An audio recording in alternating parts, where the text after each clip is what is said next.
मुख्यमंत्री जी सदन में अंग्रेजी और उर्दू कर रहे हैं। गाड़ी में ठाम ले जाओ। अरे हम लोग विरोध भी नहीं कर सकते क्या? लोकतंत्र को मजाक बना के रख दिया है। नफरत का धंधा बंद करो।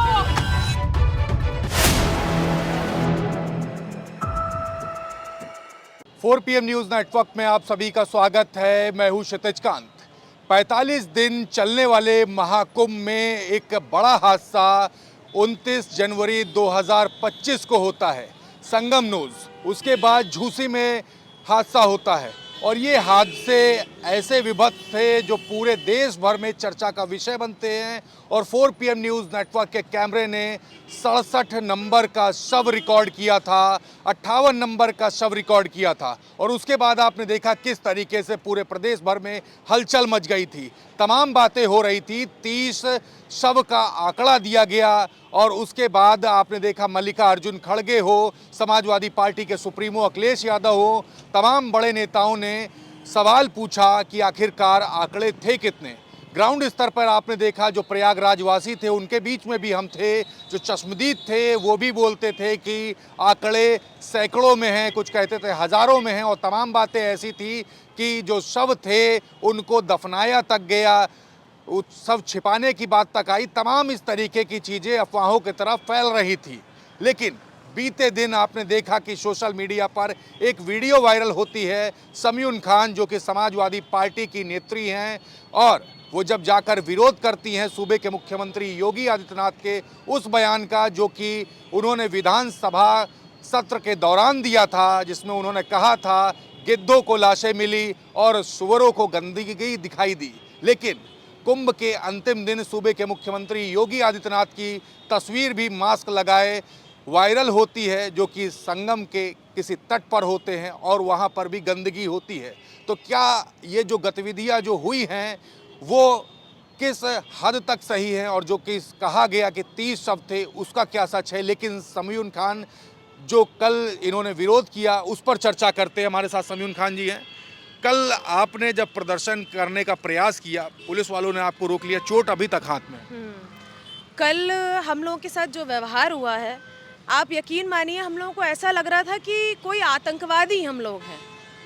जिस होटल में हम लोग रुके थे उस होटल में 2-2 बार पुलिस फोर्स भेजी जाती है और होटल प्रशासन को प्रताड़ित किया गया, बाकायदा उनको धमकाया गया कि आपने जो है ऐसे लोगों को रखा हुआ है, आप बुलाइए उन्हें, मुझे आईडी दिखाइए उसकी, समयून खान की, उसको कमरे से बाहर निकालिए। 2 मिनट पहले हम लोग होटल से बाहर निकले, मेरा फ़ोन लोकेशन ट्रैक किया गया था, जो मैं बातचीत कर रही थी वो सब उन लोगों को मालूम थी, और जहां मैं रुकी थी वहां उस होटल पे वो लोग पहुंचते हैं।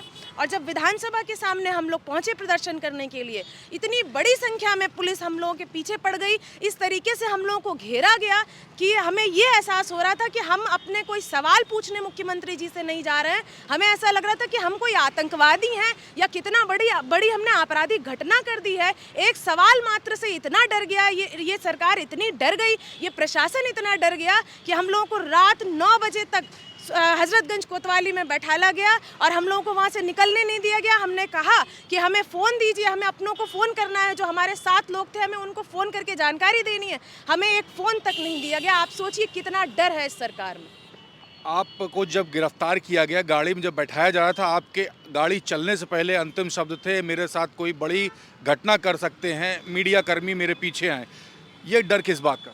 देखिए, डर इस बात का था कि सुभाष नगर माफ़ कीजिएगा, हजरतगंज कोतवाली के जो SHO हैं उन्होंने मुझे पहले फ़ोन किया और इस तरीके के सवाल किए कि आप कर तो नहीं रही हैं प्रदर्शन, करिएगा मत, प्रदर्शन नहीं होना चाहिए। उसके अलावा 2 और थानों के पुलिसकर्मियों का फ़ोन आया, उन्होंने कहा कि प्रदर्शन नहीं होना चाहिए। जब हम लोगों ने प्रदर्शन कर लिया तो हम लोगों को इसी बात का डर था कि हमारे साथ हजरतगंज कोतवाली में या आसपास के संबंधित जो भी थाने हैं, हो सकता है वहाँ ले जा करके हम लोगों के साथ बहुत गलत व्यवहार किया जाए। और ऐसे में हम लोग का सहारा सिर्फ आप लोग हैं, मीडिया कर्मी हैं, इसलिए हम लोगों ने ये उनसे आग्रह किया कि आप हमारे साथ आइए, क्योंकि हमारे साथ कुछ भी हो सकता है।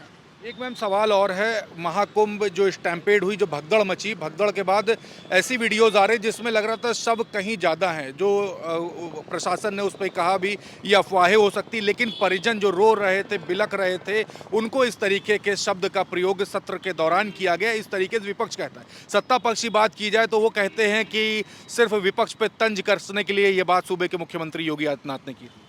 देखिए, मैं माननीय मुख्यमंत्री जी से पूछना चाहती हूँ, कल भी मैंने सवाल पूछा और आवाज़ बुलंद करके सवाल पूछा। मुझे उम्मीद है कि इस बहरी सरकार के कानों तक मेरी आवाज़ पहुँच गई हो और मैं पूछना चाहती हूँ माननीय योगी आदित्यनाथ जी से, एक एक परिजन जो वहाँ बिलख रहा था, रो रहा था, पोस्टमार्टम हाउस के बाहर जो फोटो लगी थी मृतकों की, उनमें अपनों का चेहरा ढूंढ रहा था, जिन जिन परिजनों को लाशें तक नहीं मिली, जो लाशें ढूंढ रहे थे, क्या वो गिद्ध थे? मुझे बताइए माननीय योगी आदित्यनाथ जी, शर्म आनी चाहिए। ऐसे बयान आप सदन में बैठ करके दे रहे हैं।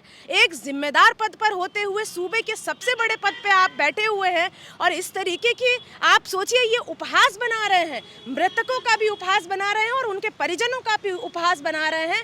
जो व्यक्ति वहां जाकर अपनों की लाशें ढूंढ रहा है, एक तरीके से माननीय मुख्यमंत्री जी ने कहा है कि आप सब गिद्ध हैं। सोचिए विपक्ष को क्या निशाना किया है? विपक्ष का कोई निशाना नहीं, खुले तौर पर उन्होंने यही कहा है कि जो मृतक है और उसकी जिन्होंने लाशें ढूंढी हैं वो गिद्ध हैं। और मैं पूछना चाहती हूँ माननीय योगी आदित्यनाथ जी से, मुझे बताइए जो एनजीटी और यूपी सीपीसीबी की जो कमेटी जिन्होंने ये रिपोर्ट दी कि कुंभ में गंदगी है, क्या वो लोग सुअर हैं? वो केंद्रीय एजेंसी है। आप खुले स्पष्ट रूप में इस चीज़ को स्वीकार करिए कि एनजीटी और सीपीसीबी जो है वो सुअर है, वरना अगर आप ये स्वीकार नहीं कर सकते तो माफ़ी मांगिए। इस तरीके के गैर जिम्मेदाराना बयान आप दे रहे हैं। आप यकीन मानिए, जब से हम लोगों ने ये बयान उनका गिद्ध वाला सुना है, तब से कहीं ना कहीं अंदर अंदर एक आक्रोश पैदा हो रहा है कि आप सोचिए, आप कम से कम आंकड़े स्पष्ट नहीं कर सकते, कोई बात नहीं, चलिए ये भी आपकी गलती, आपका फेलियर है सरकार के तौर पर, लेकिन आपने आंकड़े स्पष्ट नहीं करे, वो भी बात चलिए छोड़ दीजिए। आपने मृतकों के परिवारों को कोई सांत्वना नहीं दी, उसको भी चलिए खत्म करिए, लेकिन उसके बाद भी आप जो मृतक है उनके परिजनों का मजाक उड़ा रहे हैं। आपको शर्म नहीं आती? आप मृतकों के परिजनों को जो लाशें ढूंढ रहे हैं उनको गिद्ध कहते हैं। शर्म नहीं आती आपको? ऐसी शेरो शायरी आप सदन में कर रहे हैं। कितनी अभद्रता है और कितना अमानवीय है ये अपने आप में कि आप सदन में एक मुख्यमंत्री के रूप में आप खड़े होकर कह रहे हैं कि गिद्धों को लाशें मिली, और कुंभ के जो समापन हुआ उसके अंतिम दिन माननीय मुख्यमंत्री जी का फोटो वायरल होता है, वो खुद गंदगी साफ कर रहे हैं, माँ गंगा में से गंदगी निकाल करके उठा रहे हैं। मैं पूछना चाहती हूँ कि आप बताइए सुअर कौन है? गंदगी किसको मिली? जवाब दीजिए, या फिर आप अपने इस बयान को वापस लीजिए और माफ़ी मांगिए। विधानसभा सत्र के दौरान योगी जी का एक बयान और होता है जिसमें वो कहते हैं कि आस्था थी तो लोग वहां पहुंचे थे स्नान करने, और जिनके मृत्यु हुई उनके परिजनों ने अपने शव वापस ले लिए, पोस्टमार्टम नहीं कराना चाहते थे। एक इंटरव्यू मैंने खुद भी ऑन फोन किया जिसमें परिजन कहते हैं कि हमसे जबरन लेटर लिखवाया गया और कहा गया कि अपने शव को लेकर के जाओ, नहीं तो 302 का मुकदमा करके जेल भेज दूंगा। देखिए, किसी से छुपा नहीं है। हालांकि कुछ गोदी मीडिया ने इन चीज़ों को प्रचारित नहीं किया, लेकिन उसको छोड़ भी दे तो बहुत से जिम्मेदार पत्रकार, ईमानदार पत्रकार साथी जो थे, उन्होंने आवाज़ वहाँ से बुलंद की, उन्होंने परिजनों से बातें की, वहाँ के जो लोकल लोग थे उन्होंने वीडियोस बना करके और फोटोज़ वहाँ से जो निकले उससे स्पष्ट होता है कि सरकार किस तरीके से, सबसे पहले तो मृतकों के आंकड़े छुपाए गए। आप सोचिए, एक परिवार जिसने अपने सदस्यों को खोया, उनके साथ जो है हमदर्दी करने के बजाय वहाँ पोस्टमार्टम हाउस पे किस तरीके से प्रशासन अभद्रता कर रहा है।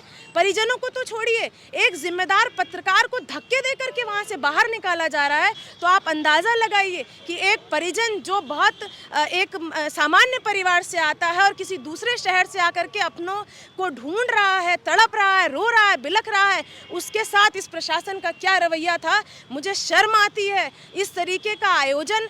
मैं कहना चाहती हूँ माननीय योगी आदित्यनाथ जी से कि जब आपके पास इतनी बड़ी संख्या की गिनती थी, जब आपके पास ये गिनती थी कि कुंभ में इस वर्ष इतने लोग आए, इतने करोड़ लोग आए, तो मृतकों की गिनती करने में क्यों आपको इतना समय लग गया? आप क्यों नहीं स्पष्ट हैं? विपक्ष सवाल पूछ रहा है आपसे, क्यों नहीं आप जवाब देते? आप आंकड़े दे दीजिए कि इतने मृतक हैं और इतने लोगों की लाशें हमने सुपर्द की हैं परिजनों के, क्यों नहीं आप स्पष्ट करते हैं? अभी भी मैम लगता है कि आंकड़े छिपाए जा रहे हैं।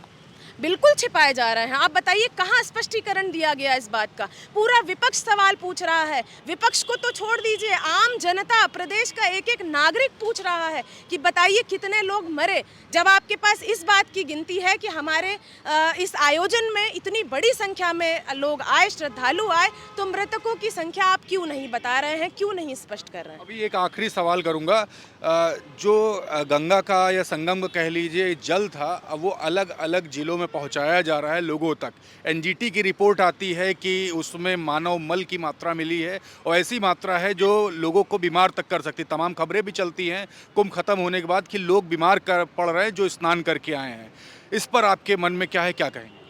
देखिए, माननीय योगी आदित्यनाथ जी ने सदन में बयान दिया कि जो सुअर थे उनको गंदगी मिली। मैं पूछना चाहती हूँ, केंद्रीय एजेंसी जो है एनजीटी, उसने स्पष्ट तौर पर ये कहा, तो माननीय योगी आदित्यनाथ जी ये बताएं कि क्या ये एजेंसियां सुअर हैं? क्या ये एजेंसियां सुअर हैं? और आखिरी दिन जो उन्होंने खुद अपने हाथ से गंदगी साफ की है वो क्या है? मैं कहना नहीं चाहती हूँ, बहुत शब्दों में बहुत विवादित हो जाएगा, लेकिन माननीय योगी आदित्यनाथ जी जब गंदगी निकाल रहे हैं तो वो बताएं कि वो क्या है। ये इस तरीके की जो बयानबाजी है सिर्फ और सिर्फ अपनी नाकामियों को छुपाने के लिए है। आप बताइए, सदन में मुद्दा कुछ और होता है और ये लोग बातें कुछ और करने लगते हैं। सदन में बात हो रही है कि विधानसभा की कार्यवाही की भाषा क्या होनी चाहिए, भाषा तय करने की बात हो रही है कि अवधी, भोजपुरी, जब ये सारी भाषाएं शामिल हो रही हैं तो उर्दू क्यों नहीं शामिल हो सकती? तो उस पर माननीय योगी आदित्यनाथ जी बयान देते हैं कि ये कठमुल्ला बनाना चाहते हैं। आप सोचिए कितना, मतलब क्या स्तर है माननीय मुख्यमंत्री जी का कि सदन में बात किसी और मुद्दे पे हो रही है और बोलने कुछ और लगते हैं। तो आप इससे अंदाज़ा लगाइए कि इन लोग के पास काम बताने के लिए कुछ नहीं है, स्पष्टीकरण देने के लिए कुछ नहीं है।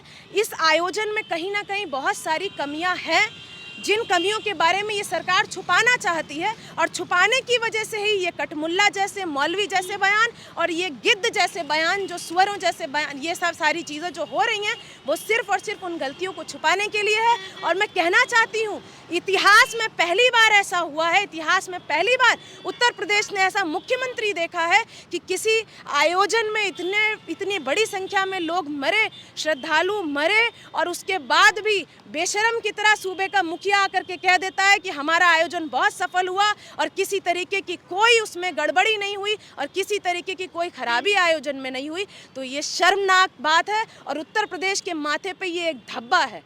बहुत बहुत धन्यवाद। तो सुम्यून खान जी को आप सुन रही थी, और बड़ी बात ये कि लगातार जो महाकुंभ की जो भगदड़ हुई है उसको लेकर के नाराज़गी व्यक्त की जा रही है और अब तमाम लोग ग्राउंड स्तर पर आकर के ये विरोध प्रदर्शन कर रहे हैं।